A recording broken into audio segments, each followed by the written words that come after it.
ঢাকা এবং আশেপাশের এলাকা বিচারক বদলিতে আসিফ নজরুল নাকি 50 লক্ষ টাকা থেকে 2 কোটি টাকা পর্যন্ত ঘুষ নিতেন।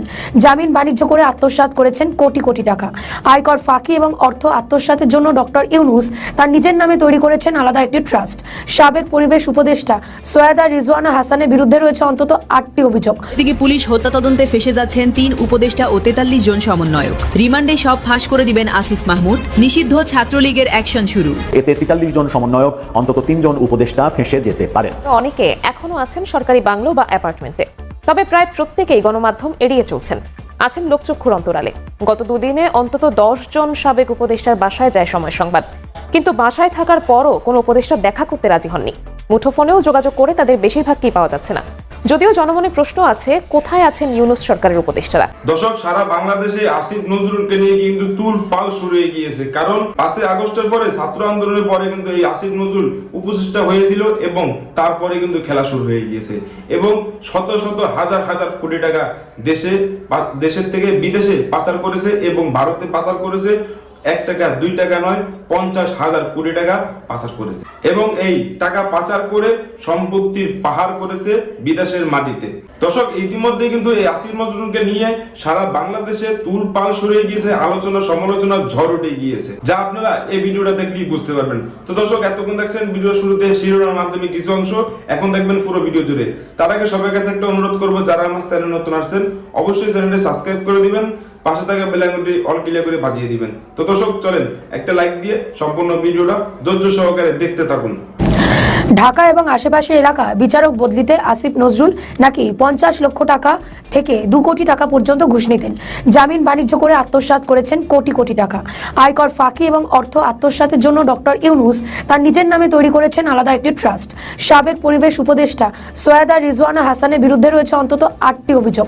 ডক্টর মোহাম্মদ ইউনূসের নেতৃত্বে সদ্য বিদায়ী অন্তর্বর্তী সরকারের উপদেষ্টাদের বিরুদ্ধে শত শত দুর্নীতির অভিযোগ জমা পড়েছে বাংলাদেশের দুর্নীতি দমন কমিশনের কার্যালয়। দায়িত্ব ছাড়ার 1 সপ্তাহের মধ্যে এই উপদেষ্টাদের বিরুদ্ধে লিখিত অভিযোগ জমা পড়েছে। দুদকের একজন দায়িত্বশীল কর্মকর্তা জানান, যে হারে অভিযোগ আসছে তাতে মনে হচ্ছে অভিযোগের রেকর্ড হবে।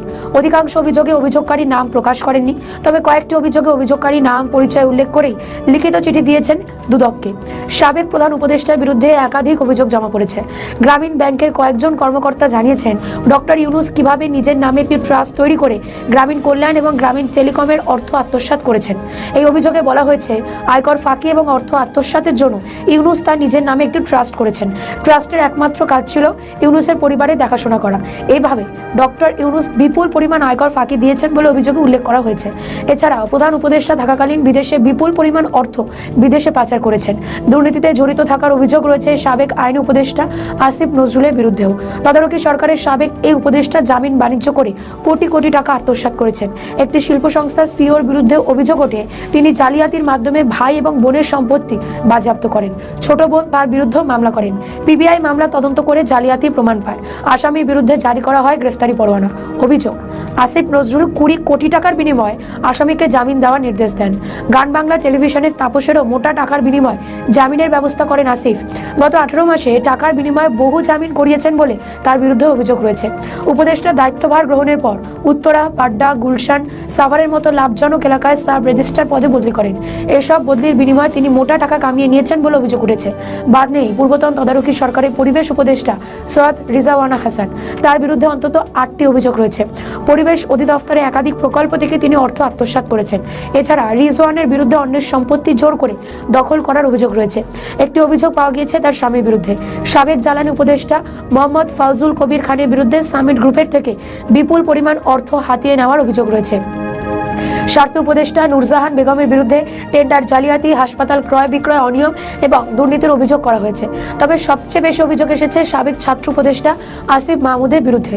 দুদকের একটি দায়িত্বশীল সূত্র জানিয়েছে, আসিফ মাহমুদের বিরুদ্ধে প্রায় 1000 কোটি টাকা দুর্নীতির অভিযোগ রয়েছে। এর মধ্যে বেশিরভাগ অভিযোগই ভুক্তভোগীরা নাম ঠিকানা সহ করেছেন। ঘুষ নিয়ে কাজ না দেওয়ার অভিযোগের সঙ্গে তথ্য প্রমাণও দেওয়া হয়েছে। আসিফ মাহমুদের বিরুদ্ধে বিদেশে অর্থ পাচার এবং বেআইনি বিটকয়েন লেনদেনের অভিযোগ করা হয়েছে।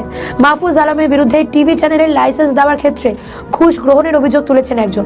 এই প্রসঙ্গে ট্রান্সপারেন্সি ইন্টারন্যাশনাল বাংলাদেশের নির্বাহী পরিচালক তিনি বলেছেন, যদি তাদের বিরুদ্ধে প্রাথমিক দুর্নীতির তথ্য পাওয়া যায় সেগুলো আমলযোগ্য হলে তা তদন্ত করা উচিত।